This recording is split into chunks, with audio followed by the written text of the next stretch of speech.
Hey guys, Ed from Paranormal Inc. Ohio here, back at it again with another podcast episode. Tonight's podcast episode is about the Demon of Brownsville. Yes, a demon house, another one, the third in this series of demon houses that I am doing.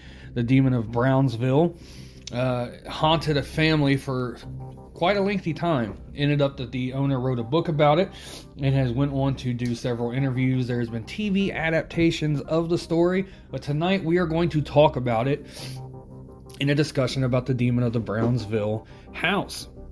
So at first, let's check out some history of the land. In March of 1792, a mother and her 3 young children were killed by marauding Native Americans in the vicinity of Fort Pitt during the Northwest Indian War. This was done to discourage continued pioneer settlement in western Pennsylvania and Ohio. It is maintained that this massacre occurred on the grounds where the house is built, and that the 4 individuals are buried in the front yard. The premise for the demonic infestation is that evil spirit that precipitated the vicious killing of those in these incidents and innocents remained on the grounds and eventually inhabited the house that would be built there.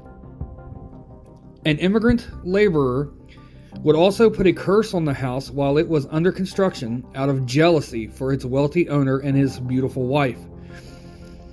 It is initially stated that a local doctor would later perform many illegal abortions in the house when its owners were in need of money to maintain their servants and upper-class lifestyle. There are no records or first-hand accounts of this illegal activity, but an investigative newspaper article did identify that such a doctor did exist, and that local lore supported the claim that he performed many abortions, and it is presented that the demonic spirit was primarily focused upon hurting and killing children. In December of 1988, Bob and Lessa Cranmer and their 4 children moved into the house. This began the long string of events that eventually led to a demonic entity being expelled from their home in 2006 by priests of the Catholic Church. Now that we got some of the history and you got a little bit of a taste of what the house is about and what the demon is, we're going to go ahead and we're going to discuss the happenings that happened to the Cranmers.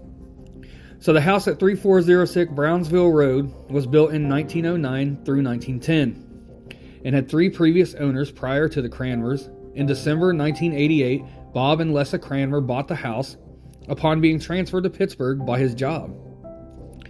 Bob states that the house was his dream to own, and that it mysteriously went up for sale the same week that they began looking for a house to buy. As a young child, he would often stand and stare at the house, hoping that someday he could see the inside.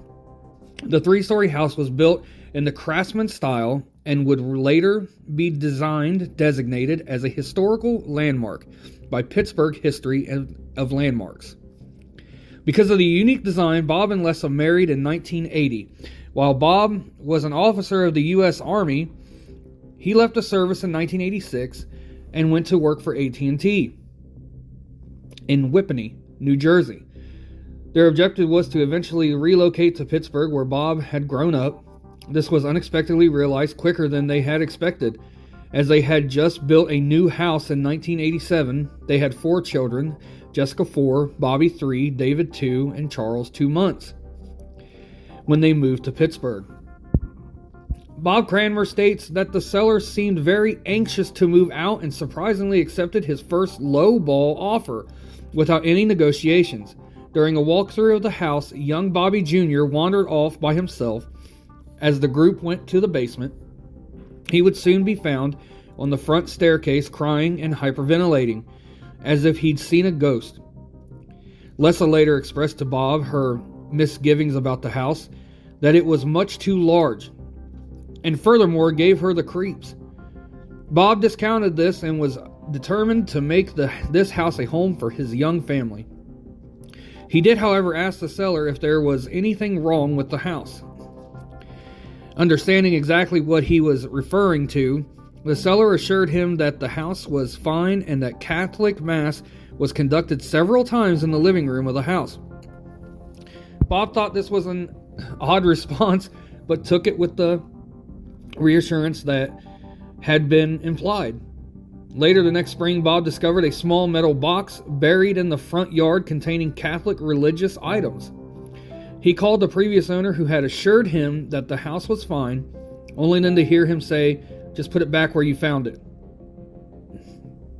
Within weeks of moving in, Bob and Lessa began to experience paranormal activity in the house. The first phenomenon they experienced was a pull chain on a light in a coat closet that continuously wrapped itself around the light. It would never remain in the hanging position. Soon other nuisances, activities, would begin and continued for years, the family choosing to ignore them, accepting that they shared their home with a spirit. Bob would go to hold political office in the 1990s, first as a councilman and then county commissioner. Gaining significant notoriety and celebrity in the western Pennsylvania, Pittsburgh area, over the years, the Cranmer family became increasingly dysfunctional, and eventually Lessa and two of the children would experience serious mental issues which would require hospitalization. Bob had no idea that the spirit in the house had anything to do with the relational and psychological issues within his family, and he attempted to manage his way through it. However, one night in 2003, his oldest son attacked him and Bob would be arrested.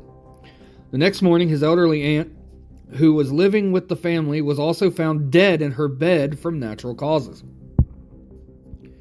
All charges associated with the incident would eventually be dropped, but the paranormal activity in the house increased like a dam had been broken. Within a month, Bob was at his wife's side and at his wit's end and decided to contact the Catholic Church for help. The Cranmers were not Catholics at the time.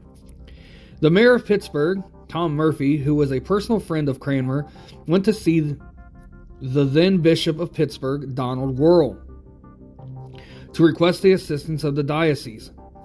Worrell would assign management of the case to Father Ron Lingman, who would eventually be assisted by several other priests and one lay person, Connie Valenti. Thus would begin a battle to cleanse the house from a demonic spirit that would take 2 years.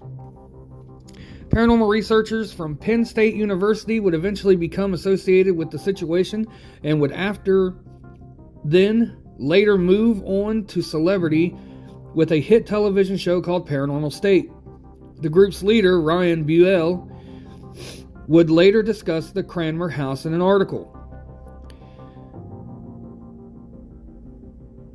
The Mel Gibson movie The Passion of the Christ is also presented in the story as playing as a significant role in cleansing the house from the evil entity. The infestation of the house would come to an end in February 2006, and Cranmer would begin to write the story from notes that he had kept the next year. The book was released in 2014 with great media acclaim, and Cranmer would be interviewed across the country. His reputation as a public official, combined with the involvement of other notable individuals, i.e. Mayor Thomas J. Murphy Jr., Bishop Donald Worrell, and Ronald Le Guin, added a foundation of credibility to his story. While also attracting the attention of Pittsburgh media, Cranmer had little to gain and his reputation to lose. Yet he states that the story had to be told to verify that evil does exist in the world. The manuscript was written by Cranmer and eventually reduced in size and rearranged by the professional author and editor Erica Manfred.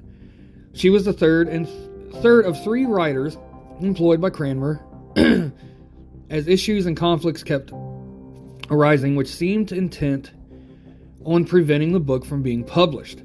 The difficulties were so intense that Cranmer became convinced that evil itself was fighting to keep the book from being told.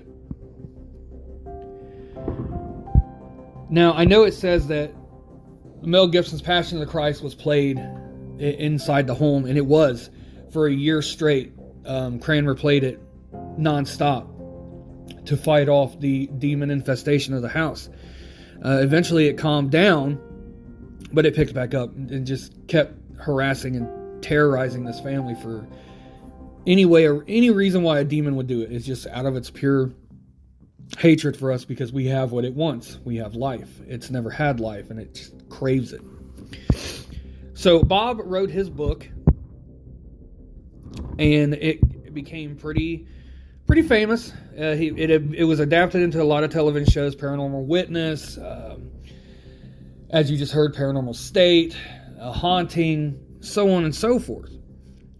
But the aftermath of this really left Bob and his family in a lot of hardships.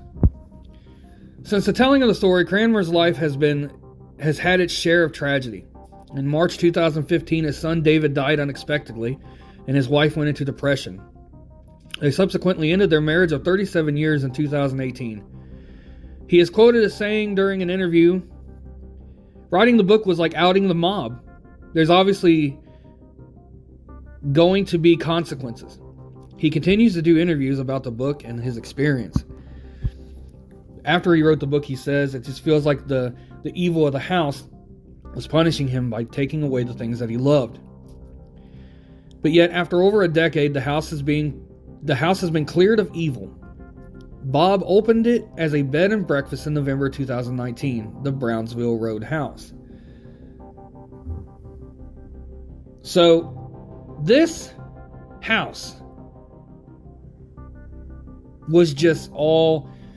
The land that it was on and the house itself had so many evil and bad things happen to it that it just stained it with so much evil, and this demonic entity, which I believe has been there since the beginning, since even before the Native American War and the killings of the mother and the children, that it was there. And everything that happened subsequently was caused by the demon itself. And then it just turned its rage towards this family of unsuspecting people. And in the end, yes, Cranmer wrote a book about it and got famous, but he lost his son and his marriage of 37 years in the process of just by outing this demon. So guys, I hope you enjoyed this. You can always go to ParanormalIncOhio.com, where you can check out the main page. There you can see some old ghost hunts and ghost stories. You can check out our crystals and the powers that they hold. You can get our sage bundles for all things cleansing, and the necklaces, pins, and bracelets that go along with the crystals. From there, you can go to Paranormal Inc. Ohio group. That is our group page on Facebook. There we talk about all things paranormal. You guys give me ideas for shows. I do the research, and I do them, and I give you guys a shout out, and sometimes I ask you guys to come on the show with me.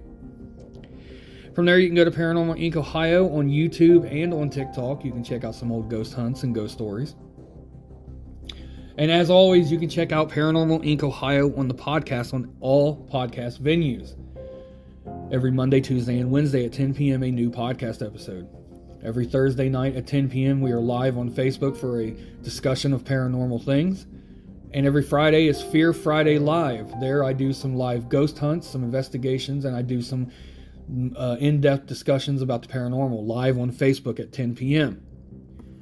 So I hope you guys enjoyed this episode, and I hope you guys have a great evening and a great rest of your week. And you will hear me tomorrow for the next episode.